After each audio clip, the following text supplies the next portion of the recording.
Lección 11. El delito como conducta típica. 2. El tipo del delito imprudente. Objetivos de la lección. En la presente lección se estudia el tipo de lo injusto del delito de acción imprudente. Para ello comenzamos haciendo una referencia a la evolución de la incriminación del delito imprudente en el Código Penal español, señalando la relevancia del cambio de técnica legislativa.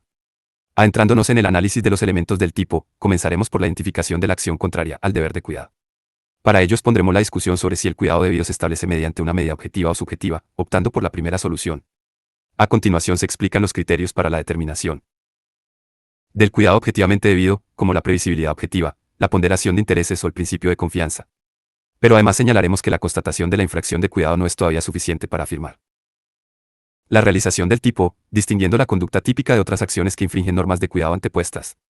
Para terminar con el análisis de los elementos típicos atenderemos al resultado típico, y en especial a los criterios de imputación objetiva del resultado más comúnmente utilizados en este ámbito, el criterio del fin de protección de la norma, el del comportamiento alternativo conforme a derecho y el del incremento del riesgo. Se explicarán también las clases de imprudencia. El tema concluye con la fundamentación de la anertenencia tanto del desvalor de acción como del desvalor de resultado a lo injusto del delito imprudente. La incriminación del delito imprudente en el Código Penal español. El anterior Código Penal español regulaba la mayoría de los delitos imprudentes mediante cláusulas generales, contenidas en los viejos arts.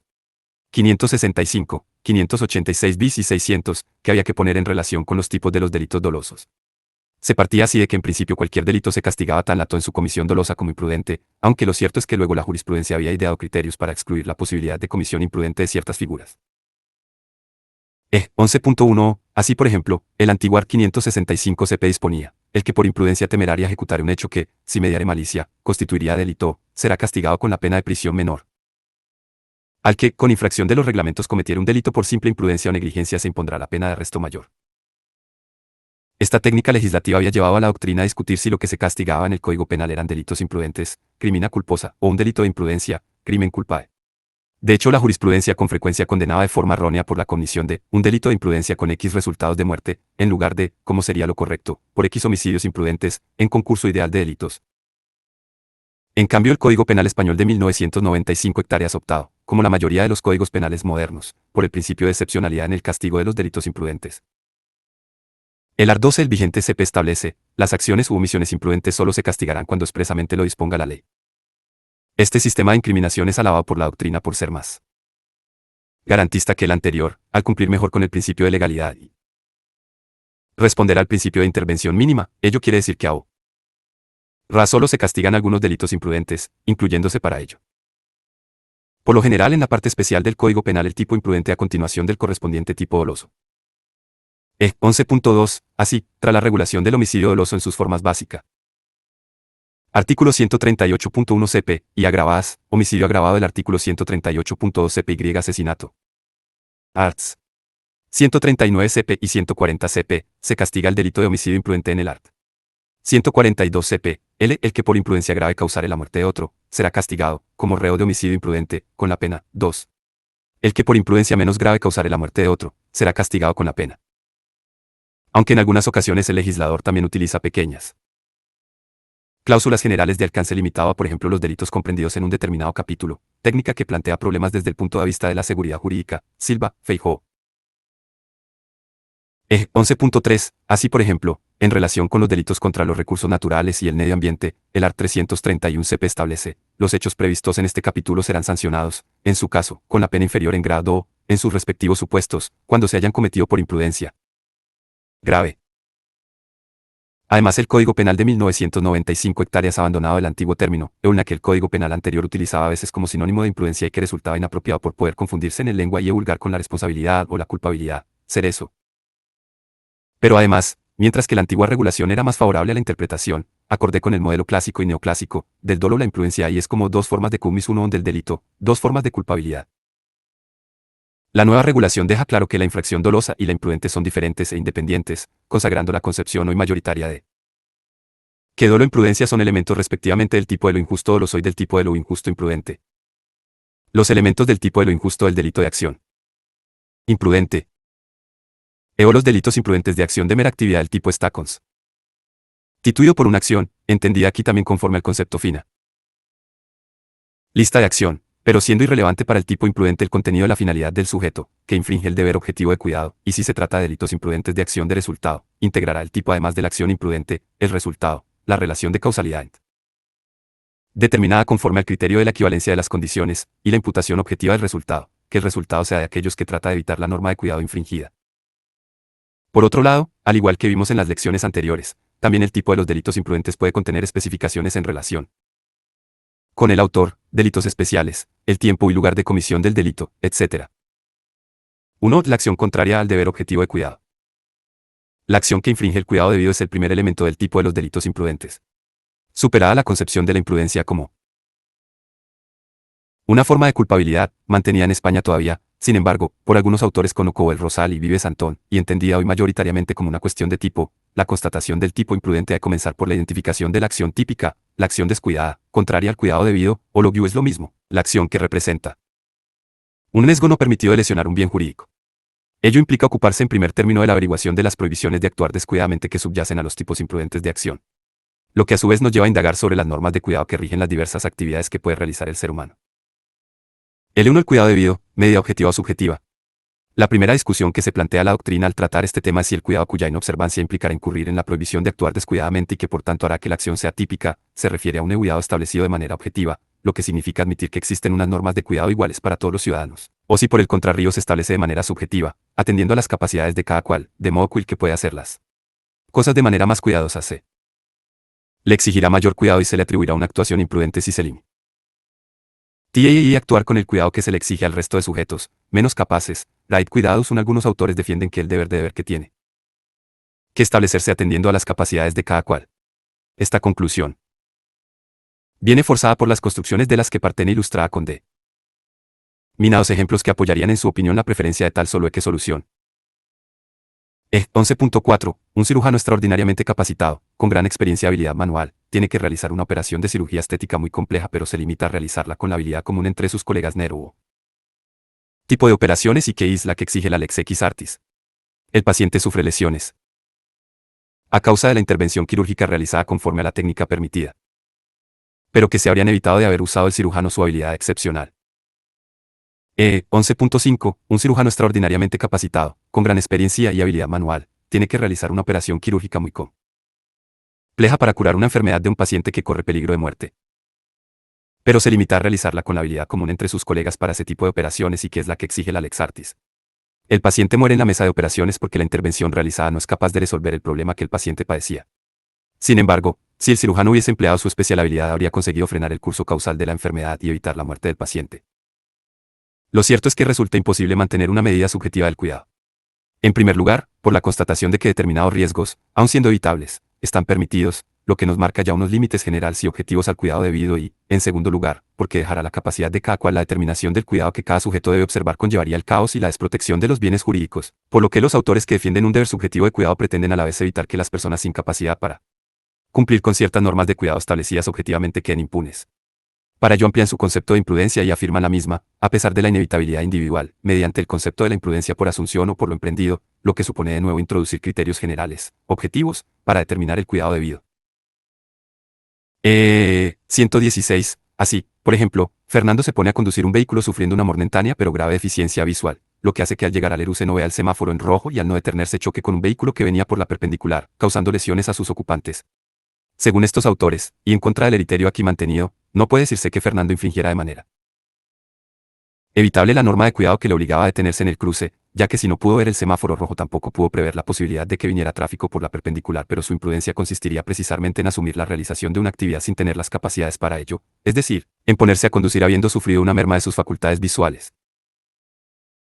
Este proceder, que adelanta la conducta imprudente a un momento en que todavía le era posible al sujeto evitar su futuro estado de previo en el que inevitabilidad conlleva, además de la contradicción intrasistemática señalada, una equiparación inadecuada a efectos de conducta típica de acciones con peligrosidades diferentes, como ocurre con todos los intentos de adelantar la imprudencia a un momento previo, más lejano del resultado y condicionador la posibilidad de acontecimientos futuros. Y el límite a esa anticipación de nuevo tendrá que ser establecido por criterios objetivos. 11.7, es decir, volviendo al supuesto anterior, la probabilidad de que un sujeto llegue a causar lesiones, examinada en el momento en que se pone a conducir con las facultades visuales mermadas, es menor que la probabilidad de que cause lesiones cuando se salta un semáforo rojo en un momento de tránsito por la perpendicular.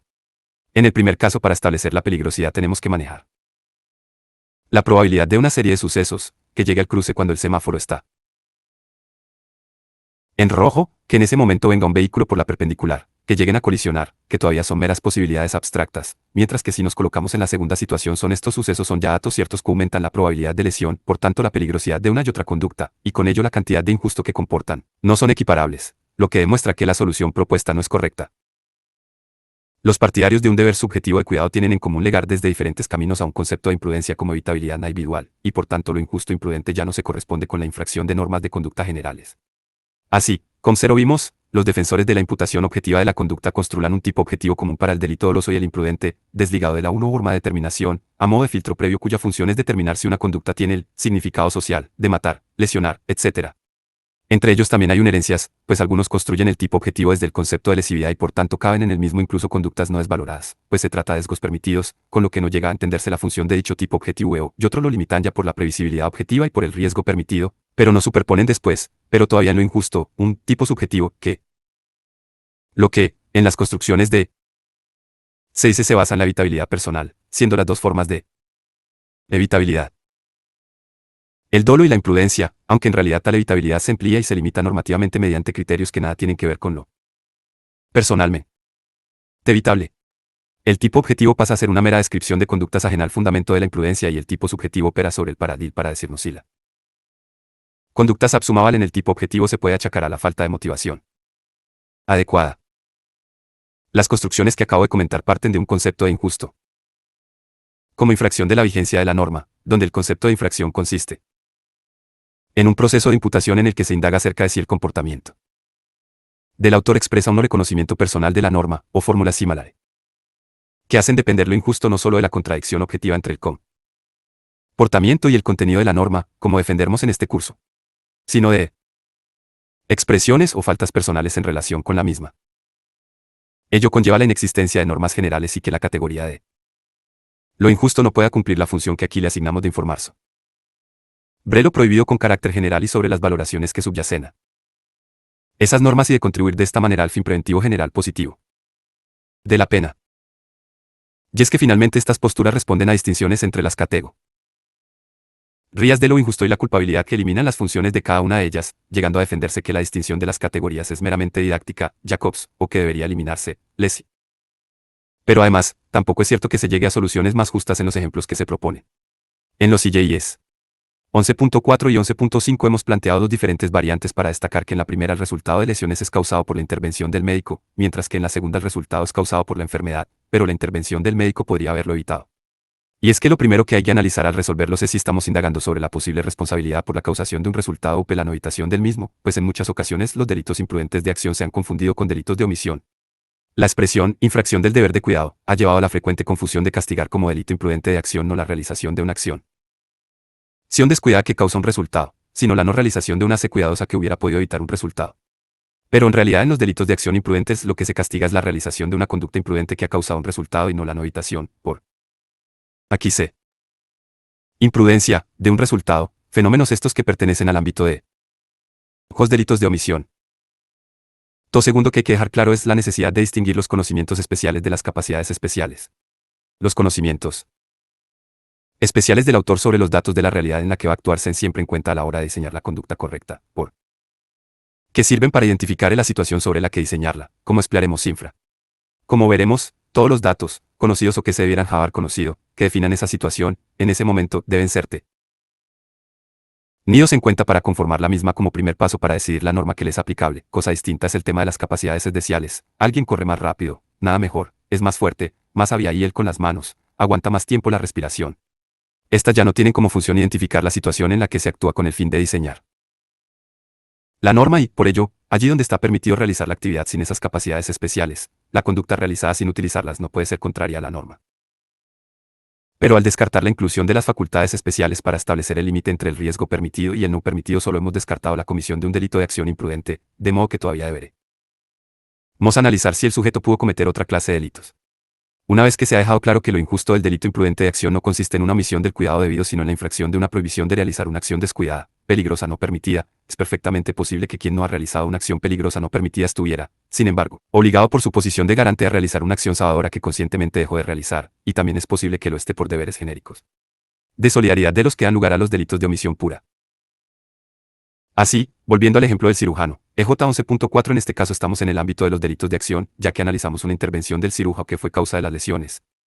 Si el cirujano previó que su forma de realizar la operación de estética, su acción de intervención en el cuerpo del paciente, causaría las lesiones y que tenía posibilidad de evitarlas realizando la intervención de otra manera, utilizando su capacidad excepcional, pero decidió seguir adelante con su acción potencialmente lesiva, contando con la posibilidad de ese resultado. Entonces el cirujano responderá por un delito de lesiones dolosas por acción.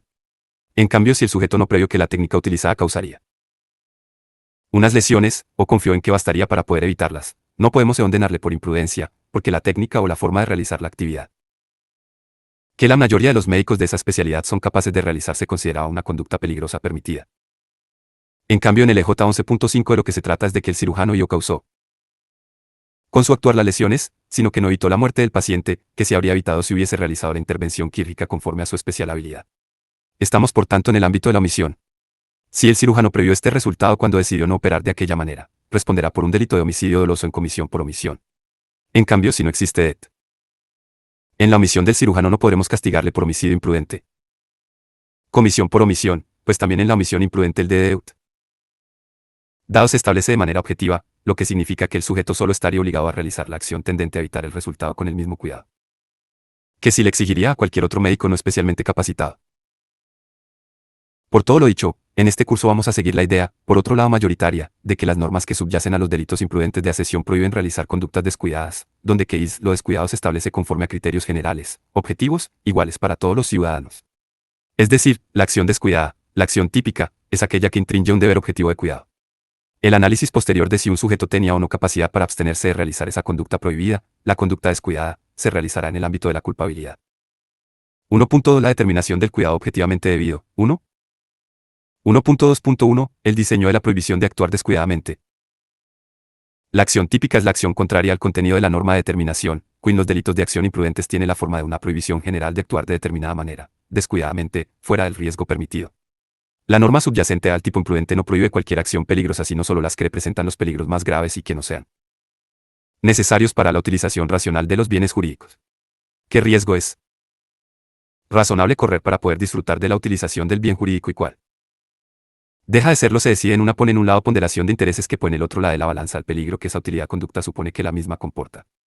El riesgo prohibido no separa el bien y establece por conforme a una determinada magnitud, por ejemplo estableciendo que toda conducta que presente tal grado de probabilidad de lesión del bien queda prohibida. La clase de riesgo prohibido se determina por la previsibilidad antes de que la conducta dé lugar a determinado curso causal no deseado. El riesgo no permitido se encuentra en numerosas ocasiones reglamentado en la normativa extrapenal, donde ya se ha plasmado la ponderación de intereses realizada por el ordenamiento, como por ejemplo en determinada legislación administrativa o en la Lex Artis que regula numerosas profesiones. E118, conducir es una actividad peligrosa, pues presenta numerosos riesgos de lesión de diversos bienes jurídicos. Pero también es una actividad necesaria y de gran utilidad en la vida actual, por ello las leyes de tráfico marcan determinadas cautelas que deben respetarse para limitar los peligros de la conducción de vehículos sin que la misma llegue a convertirse en inútil y con tal objetivo se señala límite de velocidad general de 50 km por hora en el casco urbano, límites menores en las cercanías de un colegio, la obligación de circular por el carril derecho, etc. Estas normas no eliminan todos los posibles peligros de la conducción, pero son el resultado de un compromiso entre la idea de limitar el riesgo y la de hacer posible que esa actividad útil siga realizándose.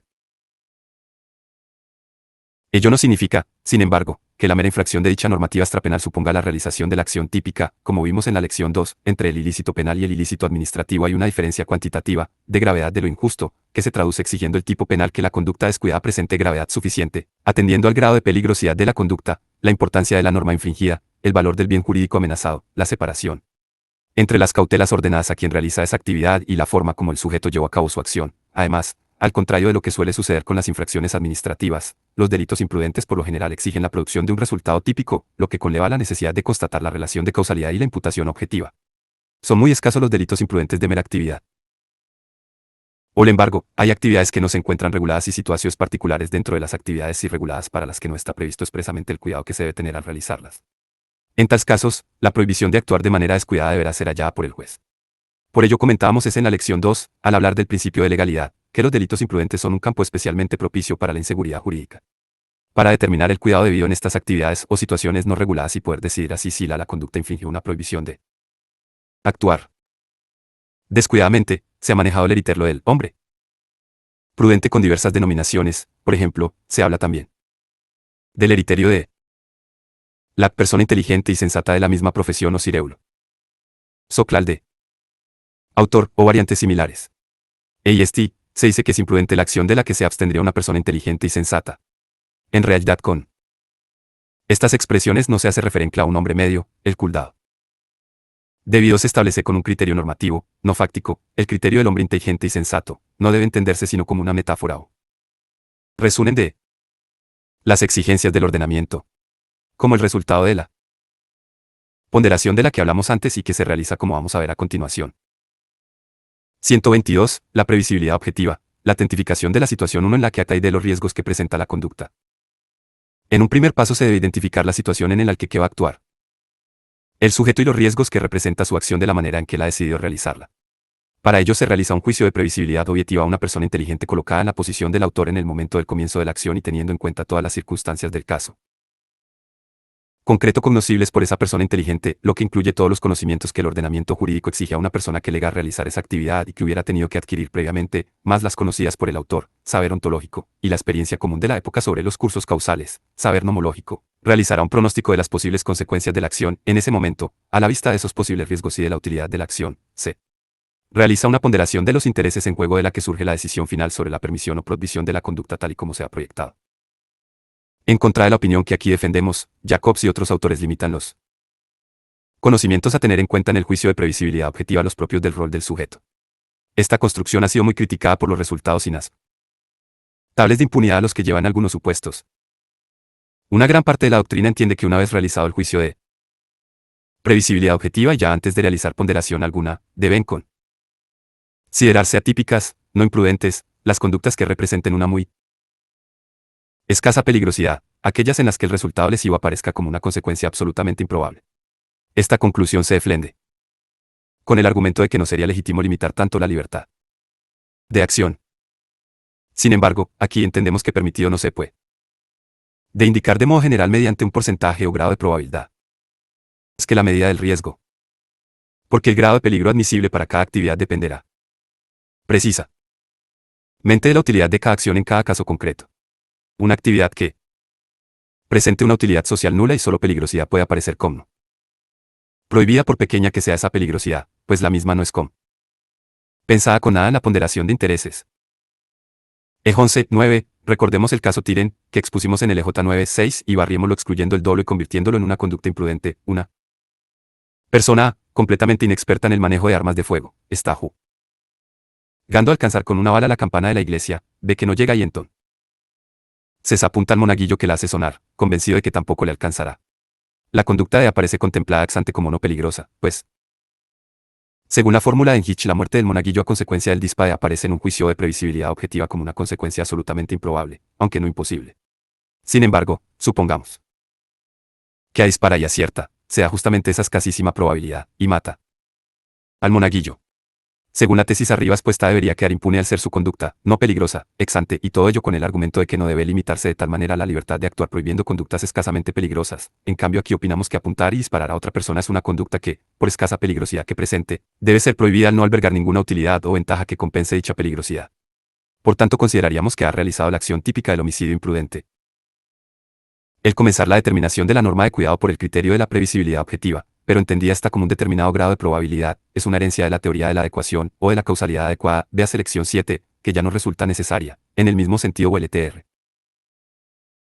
12.3. La ponderación de intereses en relación con el segundo momento en la averiguación de la norma, la teorización de la ponderación desde la que se decide la permisión o prohibición de un riesgo, no se pueden dar en abstracto más que pautas generales, que habrá que analizar el valor que se otorga a la conducta en su configuración concreta y los concretos riesgos que representa en cada caso, así como la posibilidad o conveniencia de modificarla mediante la exigencia de cautelas que, a la vez, limitan el riesgo y el ejercicio de la actividad. El juez debe guiarse en todo caso por las valoraciones del ordenamiento jurídico, pero en principio la conducta ya aparecerá como descuidada y prohibida si era posible limitar los riesgos que todavía presenta de llegar al resultado a través de determinados cursos causales mediante la adopción de cautelas que, evitando la interacción con esos posibles factores, no limitaban en exceso el ejercicio de la actividad. Por el contrario, la conducta puede aparecer como permitía así limitar los riesgos que todavía supone se considera limitar excesivamente el valor o la utilidad preferente que la actividad presenta, o Si esos límites parece más conveniente trasladarlos a terceras personas para garantizar la utilidad o validez de la conducta. Esto es lo que hace que un riesgo N0 permitido no se defina por un determinado grado de probabilidad del resultado, sino por el concreto camino causal que amenaza y, por ello, la posibilidad concreta de interacción con un factor puede considerarse no permitida si, a pesar de ser escasa, su evitación mediante la adopción de una determinada cautela era muy fácil y no limitada. En exceso la actividad, ello haría que la ponderación de intereses considerase un riesgo no permitido la actuación sin la cautela. En cambio la interacción posible de la misma conducta con otro factor diferente, quizás más probable, puede considerarse un riesgo permitido si el coste de eliminarlo o reducirlo es mucho más elevado y la realización de la conducta sigue apareciendo como preferible a su excesiva limitación. Es necesario tener esto en cuenta para poder analizar con posterioridad de manera correcta el fin de protección de la norma, pues la permisión de determinados riesgos de la interacción con factores concretos contra la que deliberadamente no se establecen cautelas para no limitar excesivamente la actividad valorada, los dejará fuera del fin de la norma. 11.10. Mariana viaja con su nieto en un autobús público. En una situación de este tipo podemos afirmar que el ciudadano sensato se fijará en cómo funciona el sistema automático de apertura y cierre de puertas del transporte público, lo que le permitirá evitar dejar al menor en un lugar donde pueda ser alcanzado por la puerta y resultar así lesionado. O dicho de otra manera, el ordenamiento exige al que viaja en transporte público que conozca cómo se abre y cierran las puertas.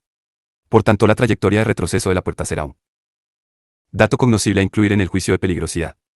Una vez constatado el peligro de lesión que comporta situar al menor en el ángulo de retroceso de la puerta del autobús, la ponderación de intereses nos dirá que tal conducta no puede ser valorada como un riesgo permitido, pues presenta un riesgo fácil mente evitable mediante la simple cautela de colocar al niño en otro lugar del transporte, lo que para nada disminuye la ventaja de viajar en autobús. 11 y 11. Patricio quiere colocar unos tiestos de geranios en su ventana de un sexto piso que da a la calle. Del juicio de previsibilidad objetiva se desprende la posibilidad de que el viento, una paloma o un empujón de alguien que se asome a la ventana hagan caer el tiesto sobre un transeúnte causándole la muerte. O lesiones, la ponderación de intereses considerará la conducta como un riesgo G0 no permitido, pues la ventaja que ofrece el placer de disfrutar de las flores no compensa el riesgo de resultados tan graves. Además el riesgo es fácilmente canjarabal mediante la cautela de sujetar los tiestos con una barra o parapeto que impida la caída.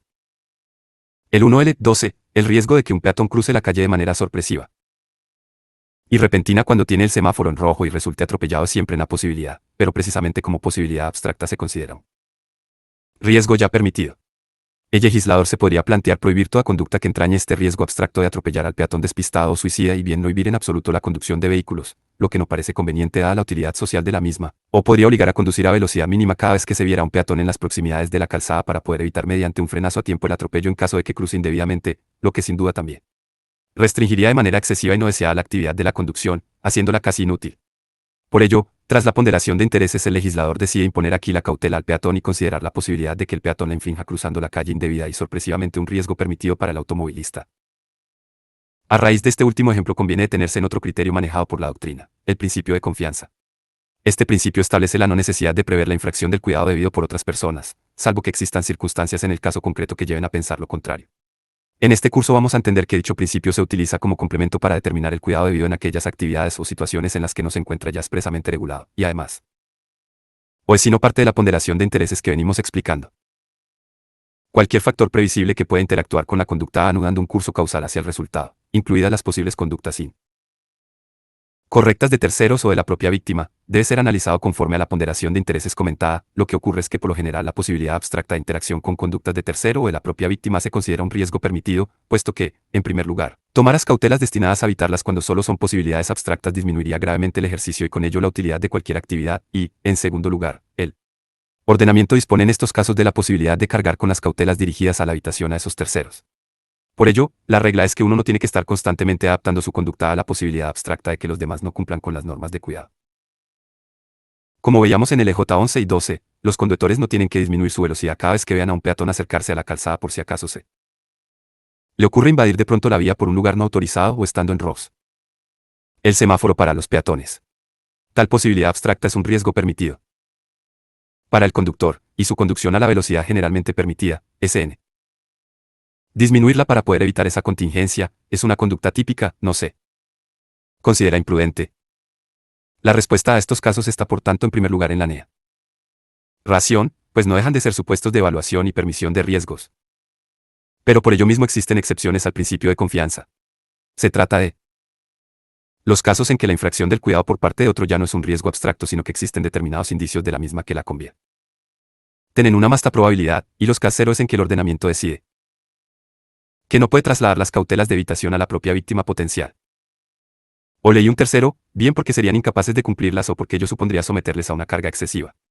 En esos casos el ordenamiento de nuevo refuerza el deber de cuidado exigiendo unas cautelas adicionales para evitar la interacción de la propia conducta con actuaciones descuidadas de otros, y en caso de realizar la actividad sin esas cautelas se infringe la prohibición de actuar descuidadamente, se realiza la acción típica. 11.13. Así, por ejemplo, la obligación de disminuir la velocidad en la proximidad de un colegio o de una residencia de ancianos limita la libertad en la circulación de vehículos teniendo en cuenta, por un lado, el aumento de la peligrosidad que suponen las posibles víctimas por su falta de conciencia de ti. Peligro y experiencia en el caso de los niños o por su falta o disminución de retiejos y agilidad en el caso de los ancianos, que aumentan la probabilidad de que invadan la calzada cuando se acerca un vehículo. Pero además se han tenido en cuenta las limitaciones más graves de la libertad o las cargas mayores que supondría solucionar el conflicto trasladando, bien a la propia víctima, bien a terceros, la responsabilidad de evitar la interacción de factores causales. Por ejemplo, el conflicto se hubiera podido solucionar exigiendo mayor cuidado a los ancianos que compensara su disminución de reflejos y de agilidad.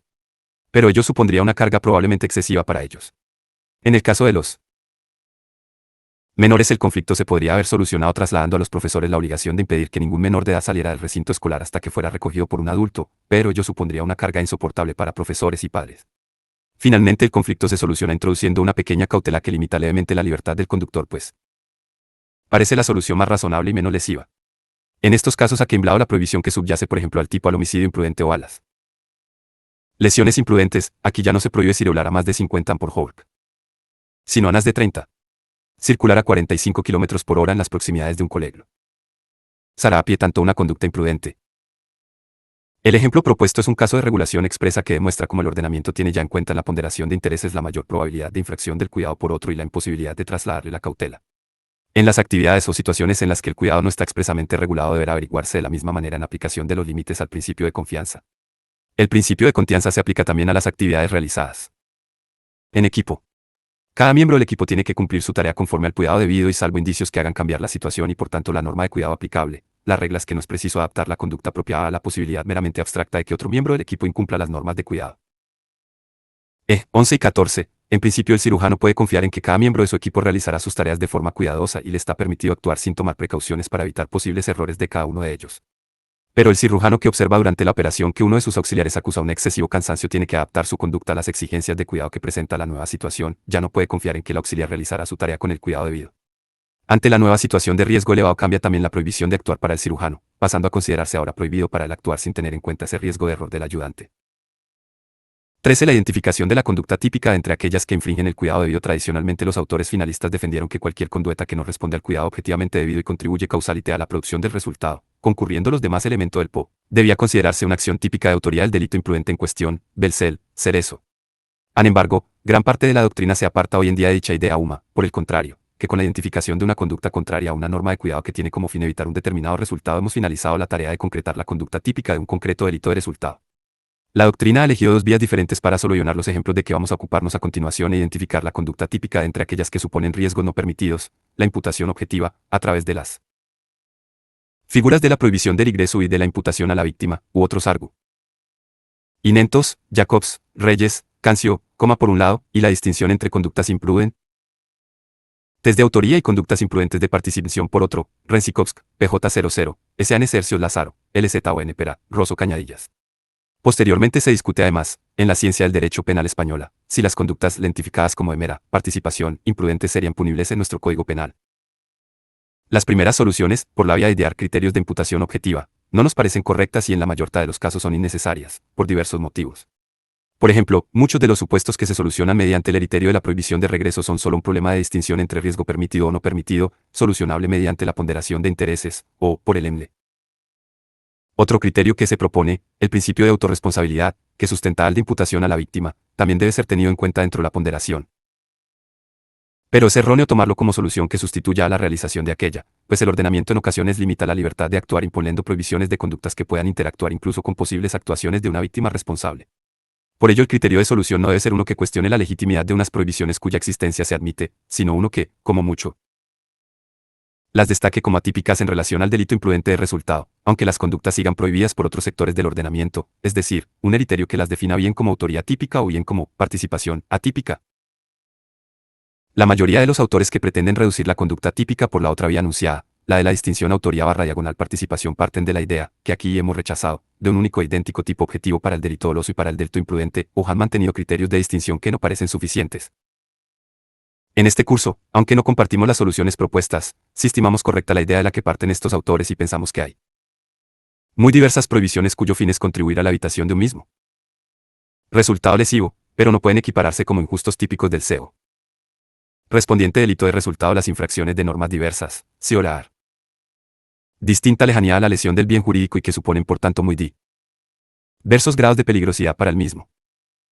La solución estaría en distinguir aquellas normas antepuestas cuya finalidad es evitar que se cause un determinado resultado pero solo a través de la evitación de favorecer imprudencias de otros. Estas normas no serían las subyacentes al delito de resultado y por tanto la conducta que las infringe. No es la acción típica. Frente a las mismas existen otras prohibiciones cuya infracción causa directamente el resultado sin que la posibilidad del mismo aparezca condicionada a infracciones de cuidado posteriores de otros sobre él mismo riesgo. Estas son las prohibiciones subyacentes a los tipos de resulta. Doy solo su infracción es la conducta típica. 11 y 15. El farmacéutico que a petición de un cliente, le vende sin receta un medicamento para el que aquella es preceptiva, infringe una prohibición destinada a evitar la interacción del medicamento con una característica del paciente que ponga la contraindicación produciendo la muerte. Pero el último competente para póngala a evitar esa idéntica interacción, el último destinatario de una prohibición con ese es el comprador que se la administra a su hijo menor sin haber consultado al médico o sin haber leído el prospecto. La peligrosidad de la venta sin receta parece como más lejana y condicionada a la de su administración contraindicada, pues no todo medicamento vendido sin receta se administra después contraindicadamente, mientras que la peligrosidad de la última infracción, la administración contraindicada, aparece como mayoría no condicionada a ninguna imprudencia posterior sobre el mismo riesgo. El farmacéutico no es pues autor del homicidio imprudente, sino que responderá solo por un ilícito no penal, si consideramos impune y la participación imprudente, y quien realiza el homicidio imprudente es solo el cliente que luego administra el medicamento contraindicado a su hijo que por tal causa fallece.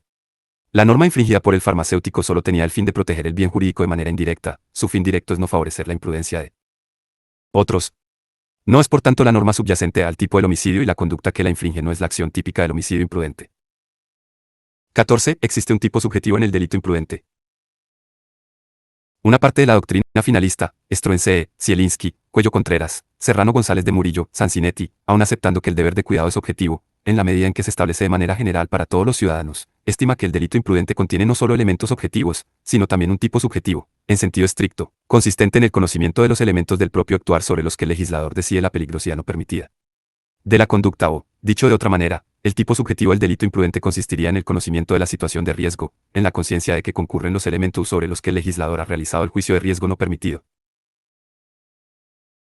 Llegan a esta construcción combinando las presuntas exigencias de la norma de determinación con el concepto finalista de acción, con el argumento de que solo quien conoce las características de su acción puede evitarla y de que las prohibiciones de actuar solo pueden tener por objeto acciones finales.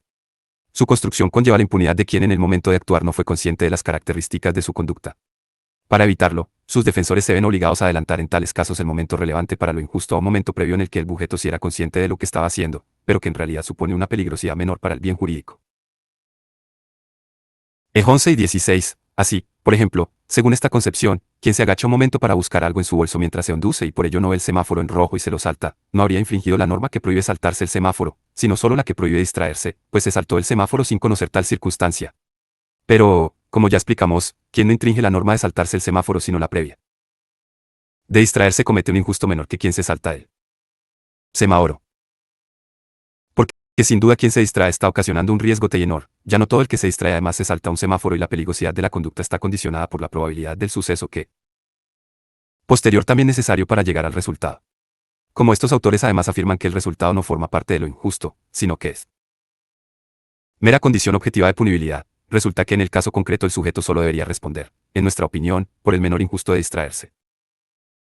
Con todo esto las personas despistadas o atolondradas ser o poco responsables siempre cometerían injustos menores y deberían ser castigadas con menor pena, o incluso quedar impunes, lo que no parece lógico ni resulta comprensible para el resto de los ciudadanos.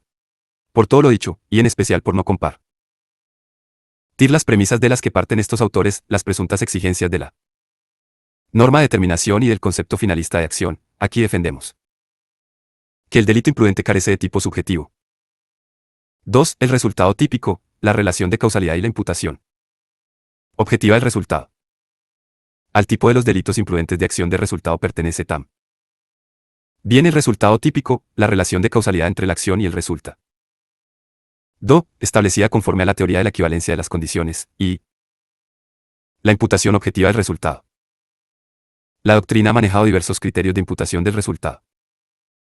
Desde la multiplicidad de principios ideados por aquellas construcciones que llevan todas las cuestiones de delimitación del tipo a un problema de imputación del resultado, Rox y N, y cuyo principal error radica precisamente en no haber distinguido el problema previo de identificación de la conducta típica, hasta la invención de criterios que parecen destinados a conseguir una carece de imputación cuando se ca los conocimientos ontológicos y nomológicos necesarios para lograrla. De relevancia es aquí vamos a estudiar los criterios más compartidos y de relevancia especial en el ámbito del delito imprudente. 2.1. El criterio del fin de protección de la norma. El único criterio necesario del resultado es el del fin de protección de la norma, desarrollado por Gimbernat y admite para determinar la imputación. Doy de forma mayoritaria. Según este criterio cero, el resultado debe ser precisamente uno de aquellos que trataba de evitar la norma infringida. 11 y 17, siguiendo un ejemplo de Gimbernat, si un conductor circula a una velocidad excesiva en las proximidades de un colegio, y mata a un suicida que se arroja ante su vehículo, ahí se están dando todos los elementos expresos integrantes de la tipicidad del homicidio imprudente, en cuanto que una acción negligente ha sido causante de un resultado típico. No obstante, un elemental análisis teleológico de esa norma de prudencia lleva a la consecuencia de que y limitación de velocidad no está impuesta para evitar atropellos de suicidas, de ahí que esa muerte, aparentemente típica, no sea objetivamente imputable al autor. Como ya explicamos, el deber de cuidado impone a quien quiere realizar una actividad el tomar determinadas cautelas para evitar la interacción con algunos factores causales que lleven al resultado. De ahí surge la prohibición de realizar la acción sin tales cautelas.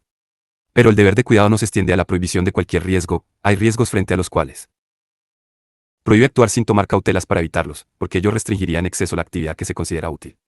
La posible interacción con esos FIC tores frente a los que el cuidado debido no ordena tomar cautelas se considera pues un riesgo permitido. Ello nos lleva a decir que la norma que subyace al delito imprudente tiene la finalidad exclusivamente de evitar llegar al resultado mediante la interacción con aquellos factores frente a los que las normas de cuidado obligaban a tomar cautelas, pero no a través de aquellos otros cuya aparición se considera un riesgo permitido.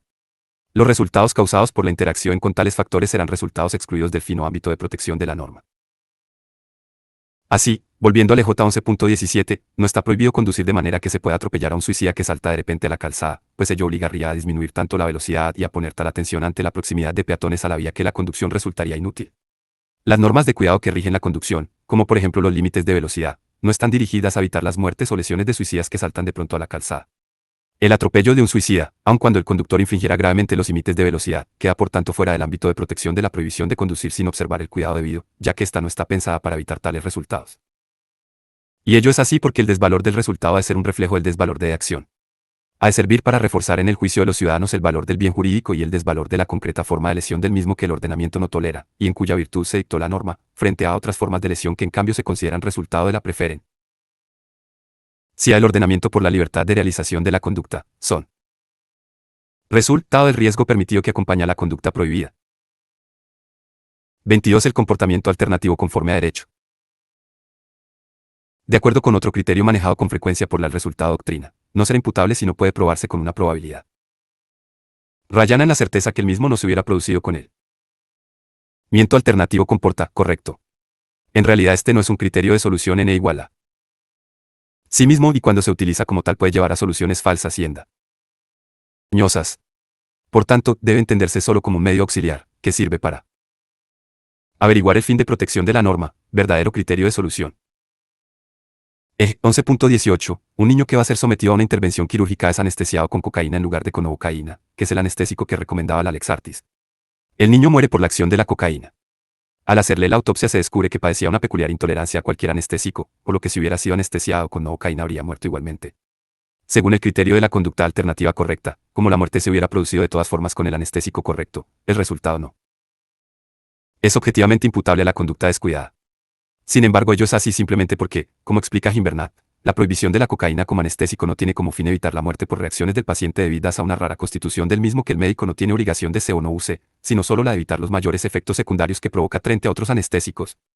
Entonces la muerte producida por la concatenación de la droga con esas características especiales del paciente no pertenece al ámbito de protección de la norma y en realidad es absolutamente irrelevante que hubiera de muerto también o no en la conducta correcta. El resultado queda fuera de la improtección de la norma. El sincero comportamiento hipotético correcto no tiene relevancia por sí mismo. Para la solo en cuanto pueda demostrar la eficacia de la norma infringida. Lución. Evitación del curso causal concreto, si se maneja como criterio eso. Se le conoce. Independiente encuentra graves problemas en los ámbitos en los que reserva un margen de riesgo permitido y en los supuestos de riesgo se Lant. Atropella. 1119, un sujeto se salta a un semáforo en rojo y 1 kilómetro más salta a un peatón debido únicamente a una imprudencia de este, Q. Alternativa. Calzada repentinamente y sin mirar. Según el criterio de la conduce conforme a derecho el resultado es imputable, dado que si el sujeto no se hubiera saltado el semáforo hubiera llegado unos minutos más tarde. Lugar donde el peatón saltó a la calzada, cuando éste ya había cruzado la vía. Ya si se habría evitado el atropello, la conclusión es, por supuesto, falsa. Los semáforos en rojo pretenden evitar la circulación de vehículos en determinados espacios en un determinado momento en el que pueden interactuar con vehículos. Los en dirección perpendicular o con peatones cruzando la calzada por el paso que delimita el semáforo, pero no pueden evitar la interacción con peatones a saltan sorpresivamente a la calzada minutos después 1 kilómetro más allá del semáforo, que en un determinado supuesto esa interacción se hubiera evitado.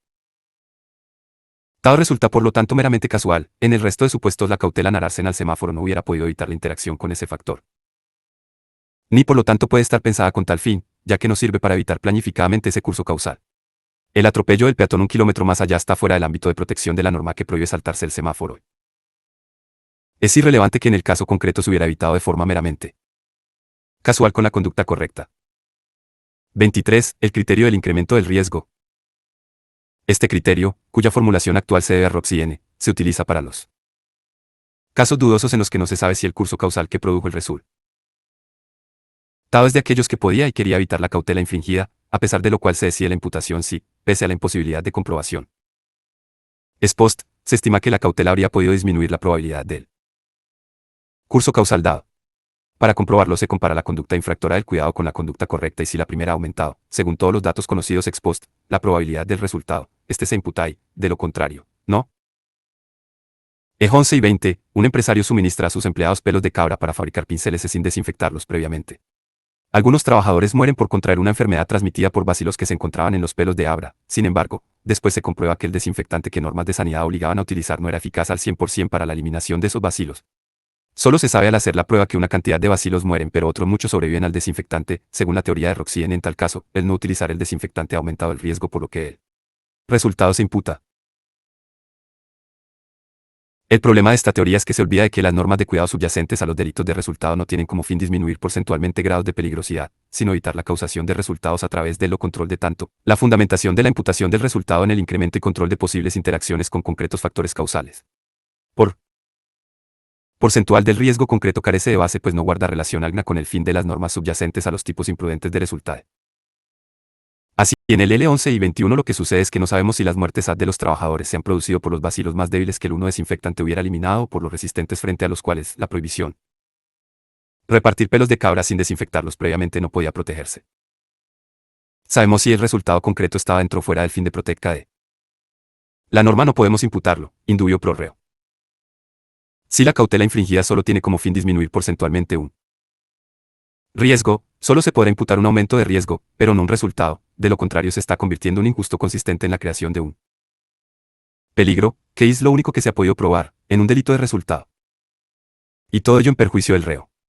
Si se considera que la imprudencia es grave y que la norma necesita el refuerzo de un castigo para su cumplimiento, se debe recomendar el castigo de la mera peligrosidad de la conducta tipificando delito de peligro, pero no se puede convertir una conducta peligrosa en delito de resultado consumado. 3. Clases de imprudencia. Nuestro Código Penal distinguía, hasta la reciente reforma operada por lo 1-2015, de 30 de marzo, entre imprudencia grave e imprudencia leve, pero no daba criterios para determinar la levedad o gravedad, sino que fue la doctrina y la jurisprudencia las encargadas de dar contenido a estos conceptos. Tras la reforma, la categoría de la imprudencia leve ha desaparecido del Código Penal, y se ha sustituido por la de imprudencia menos grave. En principio parece que los términos menos grave y leve no son sinónimos. Pero la cuestión es problemática, pues con anterioridad no existía un espacio entre la imprudencia grave y la leve. Podríamos interpretar, por tanto, que la anterior categoría de leve abarcaba todo lo no grave, excepto la imprudencia levísima, y que, por lo tanto, algunas de las conductas calificadas antes como imprudencias leves podrían subsumirse en la actual calificación de menos graves, mientras que otras, verdaderamente leves, se habrían despenalizado. El apartado XXX y del preámbulo de la LO 1-2015 afirma que las anteriores faltas de homicidio y lesiones por imprudencia leve deben ser reconducidas hacia la vía jurisdiccional civil, de modo que solo serán constitutivos de delito el homicidio y las lesiones graves por imprudencia grave. Apartado 1. El artículo 142 y apartado 1 del artículo 152, así como el delito de homicidio y de lesiones graves por imprudencia menos grave, que entrarán a formar parte del catálogo de delitos leves. Apartado 2 del artículo 142 y apartado 2 del artículo 152 del Código Penal. Se recoge así una modulación de la imprudencia delicti. Va entre grave y menos grave, lo que dará lugar a una mejor graduación de la responsabilidad y penal en función de la conducta merecedora de reproche, pero él al mismo tiempo permitirá reconocer supuestos de imprudencia leve que deben